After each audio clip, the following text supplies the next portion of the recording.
کینه در چشم دو جنگجو شعله می کشید. بیژن خسته با صورتی خونین آخرین جرعه آب رو نوشید. هومان هم با تنی چاک چاک فرصتی پیدا کرده بود تا نفسی تازه کنه که دوباره دو پهلوان دست به شمشیر ببرن و مبارزه رو از سر بگیرن.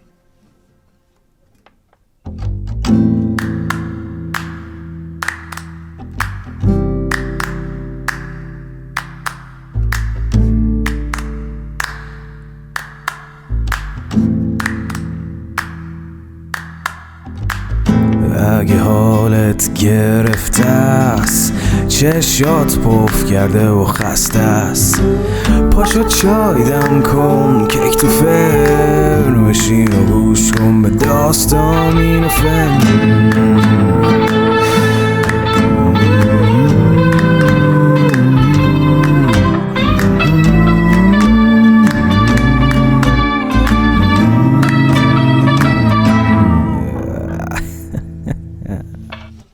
سلام، من ایمان نجیمی هستم و این اپیزود 34 روایت شاهنامه به نثر از پادکست داستامینوفنه. داستامینوفن پادکستی که من داخل اون برای شما قصه میخونم.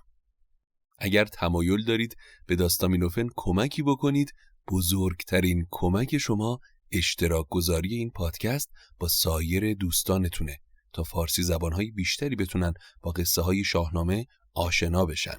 و همینطور میتونید از طریق لینکی که در توضیحات هر اپیزود هست به داستامینوفن کمک مالی بکنید، هر مقداری که صلاح دونستید، البته کاملا اختیاریه. امیدوارم که از شنیدن اپیزود 34 لذت ببرید. خب، در اپیزود 33 از روایت شاهنامه به نثر از تصمیم رستم برای انتقام از افراسیاب، اون هم بعد از نجات بیژن از چاه ارجنگ گفتیم. از شبیخون زدن رستم و 7 دلاورش به همراه بیژن به کاخ افراسیاب برای به پایین کشیدنش از تخت که منجر به فرار شاه توران شد. اما دوباره دو سپاه روبروی هم قرار گرفتن و باز هم افراسیاب تورانی با شکستی که خورد پا به فرار گذاشت. ولی این شکست‌های پی در پی سپاه توران منجر به آشفتگی شدید افراسیاب شد. مدتها بود که در مقابل ایرانیا طعم پیروزی رو نچشیده بود و هر بار تحقیر میشد. برای همین این بار تمام هم و غمش رو گذاشت برای انتقام از ایران و کیخسرو. کیخسرویی که به عبارتی نوه خودش بود، پسر سیاوش. پس با نامه و زر و سیم و گنج فراوانی که خرج کرد، سپاه از کشورهای اطراف و توران جمع کرد تا این بار با لشکر عظیمی به سمت دیگه جیهون حرکت کنه و پیشتاز جنگ باشه. خبر که به کیخسرو رسید، بیکار ننشست و اون هم مشغول تدارک سپاهی برای رویارویی با افراسیاب شد. پهلوانانش رو جمع کرد و هر کدوم رو با سپاه به گوشه‌ای از مرزهای ایران فرستاد.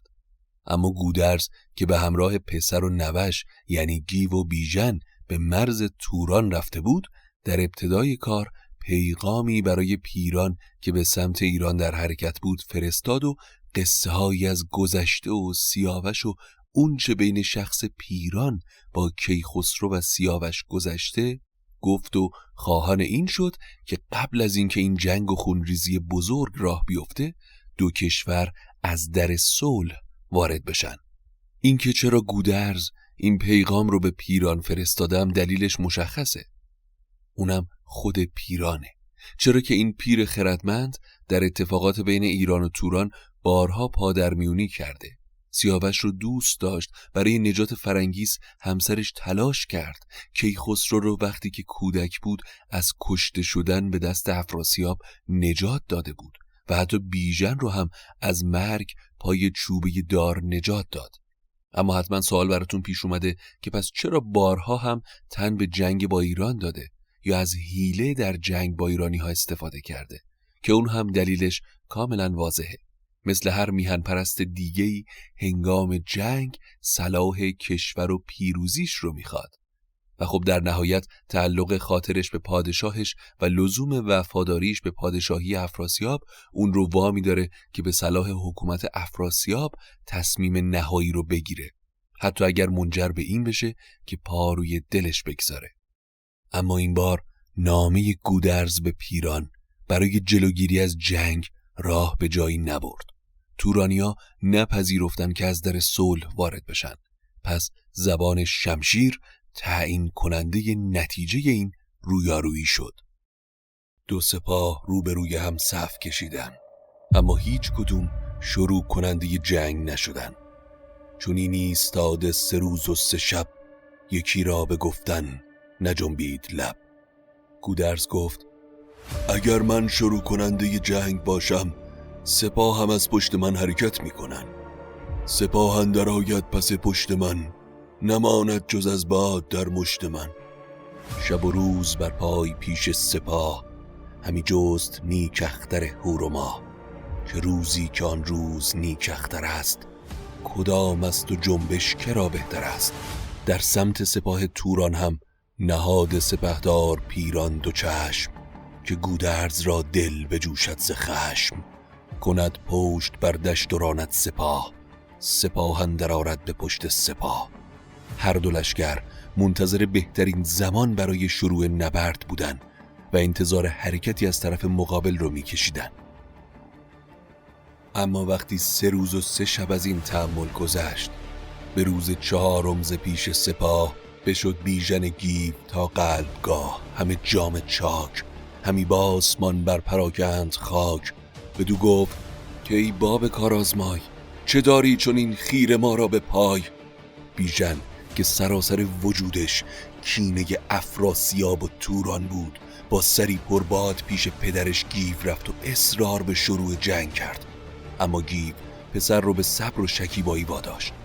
به همین منوال روز 4 هم گذشت و روز 5 رسید.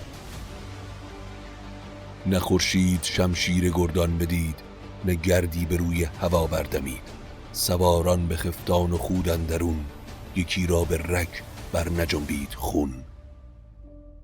به ایران پس از رستم نامدار، نبودی چو گودرز دیگر سوار. چون این تا بیامد ز جنگ پشن، از آن کشتن و رزمگاه گشن. به لاون که چندان پسر کشته دید، سر بخت ایرانیان گشته دید. جگر خسته گشته است و گم کرده راه، نخواهد که بیند همی رزمگاه. بعد از رستم دستان سواری دلاورتر از گودرز بین ایرانیان نیست. اما این پیر جنگاور بعد از کشته شدن 70 تن از گودرزیان و خاندانش در جنگ پشن یا لاون که بین توس سپهبد و پیران در گرفت، دیگه دست و دلش به جنگ و خون ریزی نمیره. هومان در اون جنگ 10 تن از پسرانش رو از تیغ شمشیر گذرونده بود. از سمت ایران بیژن اصرار به جنگ میکرد و از سمت توران هم هومان به پیران. پیران گرت آرزو نیست خون ریختن، نخواهی همی لشکر انگیختن. ز جنگاوران لشکری برگزین، به من ده تو بنگر کنون رزم و کین.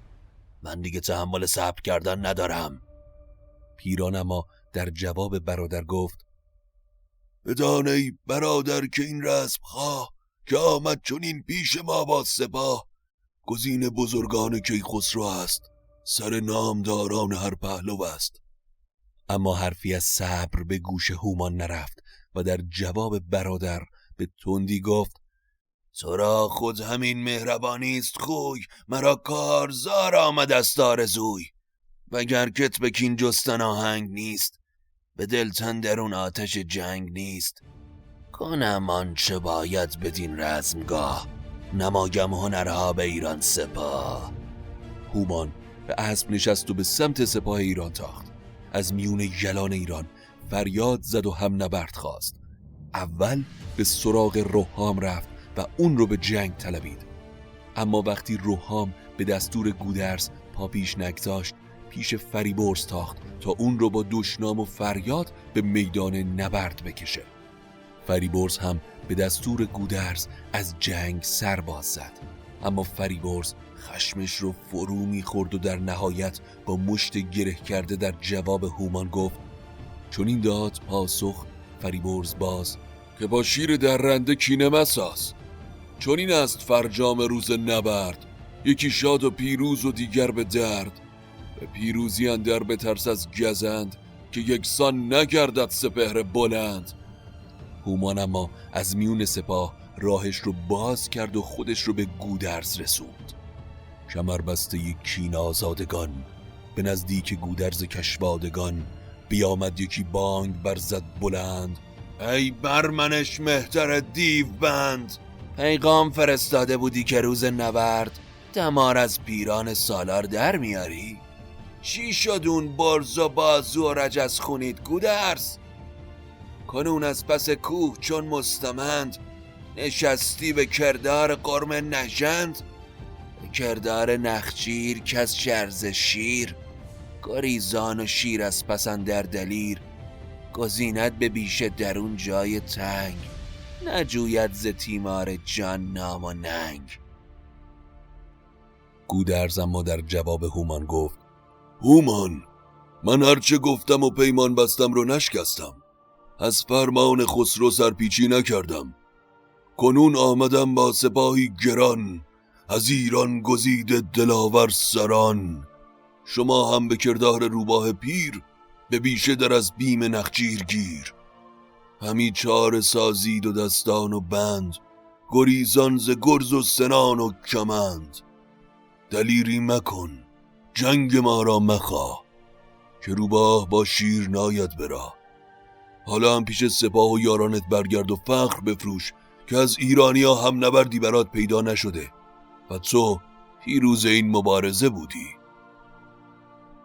هومان اما از گفته های گودرز آشفته شد و با گستاخی تیری در کمانش گذاشت و 4 نفر از روزبانان ایرانی رو به خاک انداخت. بعد هم نیزش رو دور سر چرخوند و مستانه آواز پیروزی سر داد. اما وقتی بیژن با خبر شد که هومان با پدر بزرگش گودرز به تندی حرف زده و 4 تن از سربازها رو هم کشته، خونش به جوش اومد و به سمت پدرش گیو تاخت و گفت: پدر، رفتار نیای من گودرز دگرگون شده. کشته شدن 70 فرزندش هوش رو از سرش برده. عجیبه که بین این همه نامدار کسی جواب این هومان ناچیز رو نداده. بیژن زره سیاوش رو از پدر خواست، اما گیو سعی کرد آرومش کنه و مجبورش کرد تا به دستور گودرز صبر کنه. ولی بیژن پیش پدر بزرگش گودرز دوید و گفت: پهلوان جهان، من دانش تو رو ندارم، اما در شگفتم که این کارزار رو گلستان کردی و دل از کینه تورانیا پاک کردی. چند روزه که صبر کردیم، من دیگه صبر و قرار و تحمل این خیره‌سری تورانیا رو ندارم. من آماده‌ام که با دستور تو یک تنه به جنگ تورانیا کمر ببندم. تو به پدرم فرمان بده که زره و سلاح سیاوش رو برای این نبرد به من بده. گودرز وقتی اصرار بیژن رو شنید، دلاوریش رو ستود، ولی هشدار داد. این بود اپیزود 34 شاهنامه به نثر. امیدوارم که از شنیدنش لذت برده باشید. برای دنبال کردن آخرین اخبار پادکست حتما ما رو با آدرس داستامینوفن به فارسی یا انگلیسی در اینستاگرام و توییتر دنبال کنید. قسمت بعدی رو از دست ندید، چرا که تازه جنگ 12 رخ قرار شروع بشه. تا اپیزود بعدی، خدا نگهدارتون.